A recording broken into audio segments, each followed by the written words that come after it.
When I was drafted by the Philadelphia Eagles in the 2016 NFL Draft, I knew I wanted to find a way to give back right away.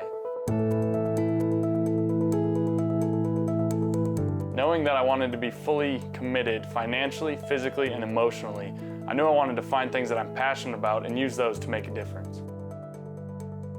As I reflect on all that the foundation has accomplished, being able to provide hunting and fishing opportunities for children in need is definitely one of the things I'm most proud of.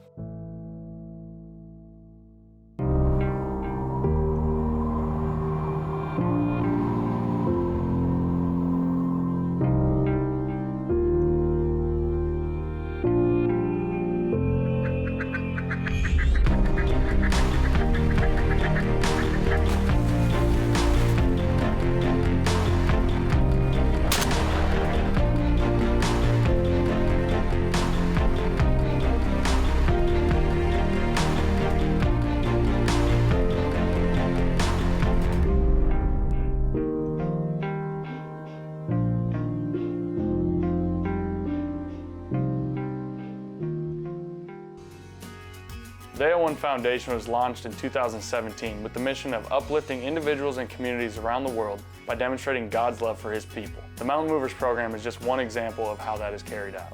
This program provides children with physical challenges, life-threatening illnesses, and the underserved an opportunity to experience the outdoors like they never have before through once-in-a-lifetime hunting and fishing opportunities.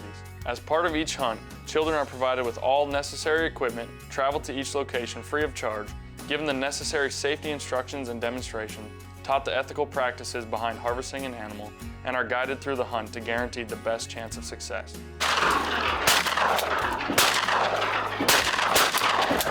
And while not all end in killing a trophy animal, I know firsthand that valuable life lessons can be learned through the outdoors.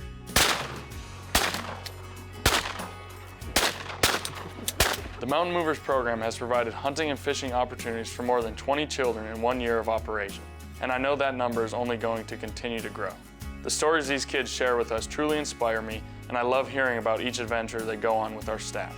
However, one story in particular stands out to me. Hunting elk in Colorado has been on my bucket list for a very long time, and John Gagnon got to experience that firsthand in 2018.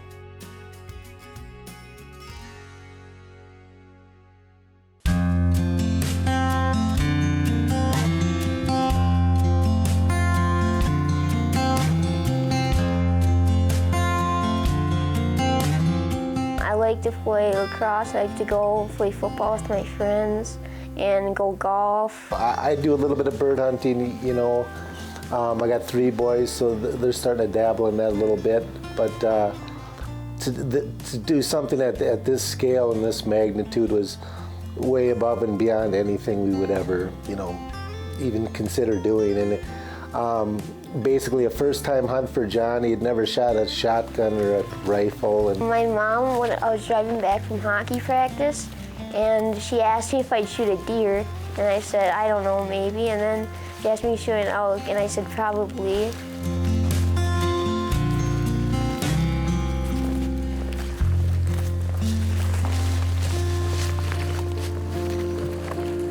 He was diagnosed with stage 4 neuroblastoma at 5. It's an aggressive form of cancer that required 18 months of hardcore treatment with radiation and 2 surgeries for mass removal, 6 rounds of chemo, stem cell transplant at the U of M, antibody therapy, then our trial drug that we had to go to Michigan for to do that. It was just he was put on a really tough program. I remember the hockey season was starting and I couldn't play because I was sick. And the hardest part was chemo because I was really weak. They take those kids so low, it just turned our family upside down. I remember I had to get a feeding tube and I couldn't eat a lot of food. And I didn't weigh as much as I did. I only weighed, our goal was to weigh 40 pounds. We are so beyond that now, and on the other side, it's just fantastic. Push that bolt forward, okay? And down, push it down, locked. I just thought there might be some fear there, you know, from shooting the rifle.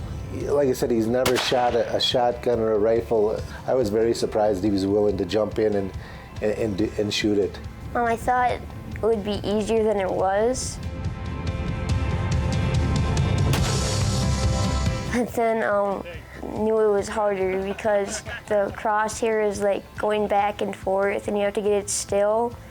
And when I thought it was gonna have more kick than it did, but it didn't. I've had guys that have hunted their whole lives and shot and completely like way off the target at the range. So yeah, for him to hit within the rings 3 times and on his shoulder off the sticks, it was great.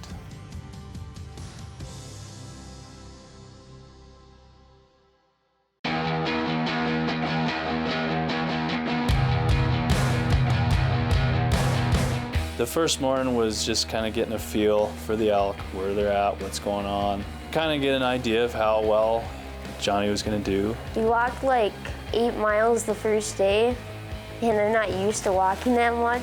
It's different, and I have a lot of guys that are, you know, after the first morning, just the first hill, they're already, this is how it's going to be. You know, to see John at his lowest, and then now to be able to do this it's remarkable. He did really well. A couple times I was probably breathing a little heavier than he was. I mean, he did awesome. We watched those elk and they went up into the trees right above that blind. And I watched a lot of them bed down up in there. And so my thoughts were, okay, this is gonna be pretty good for tonight. The blind's right below them. They're gonna come right back out into the grass and sagebrush and feed. Well, they moved up further between the time when we left, when I saw them bed, than when we got there. Gotta be honest, a little jealous that you're out in Colorado right now. Elk hunting is definitely one of my bucket list hunts, mine and my brother's. And you know, it's cool that you get to experience it. But most importantly, I hope you get to grow in your relationship with Christ over this trip. I know for me, you know, being in the outdoors, I definitely get to experience, you know, God's creation and see his handiwork and see his creativity firsthand. It just gives me appreciation for the Lord and all of his creation. Driving up through there was a few down below us, so we just kept walking down the road till we could get on them. But I think, you know, just a little too much movement, a little too much noise, and so they veered off down into the creek. So after we lost sight of them, get down onto the edge of the creek, and they were on the other hillside, but it was 300 yards. So trying to get around them, that's when the adventure really began. I thought that I could have had the chance to at least shoot at one because I thought we were close enough. If you wound an animal here and we don't find that animal, you're done hunting. So I wanted to make sure, get a nice, clean, steady shot. So that's when we started following them up and up and up. It was get to the point where it's like, man, we're way up here. I thought that we were just gonna walk up and there was not gonna be any elk there.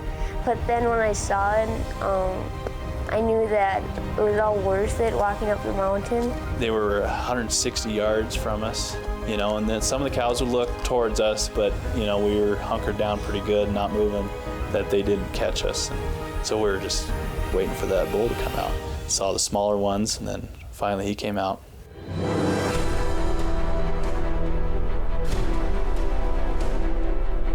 When I had it in my scope, I started shaking, so the crosshair was going back and forth. And then he put my safety off, so my gun like wobbled and I was on a different bull or a spike or something. And then so we had to get it on the big one again. That took a while, you know, to make sure he was on the right one and make sure, you know, okay, he's facing this way, he's walking, he's not walking, all of this. And he finally answered all the right questions for me that I knew he was on the right bull.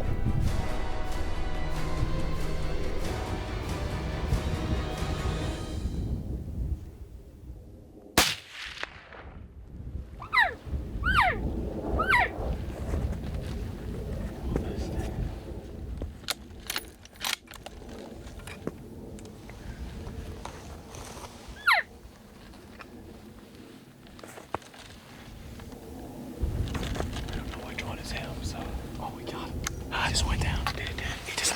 I knew I hit one of them. I didn't know what one I hit. I knew he hit when, as soon as he pulled, you listen for that whack when it, when it hits hide. I looked down, we're loading another round into the rifle, and then that's when he went down. So I didn't even see that part, so that was awesome.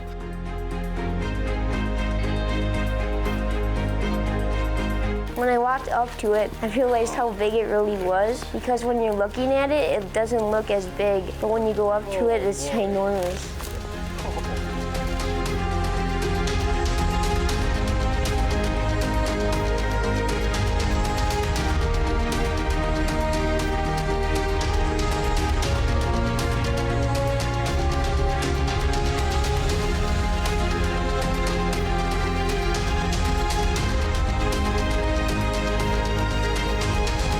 The size of the elk and the magnitude of the landscape, everything just brought it all together. It was just spectacular and so fun to see him and the success he had, and it was awesome.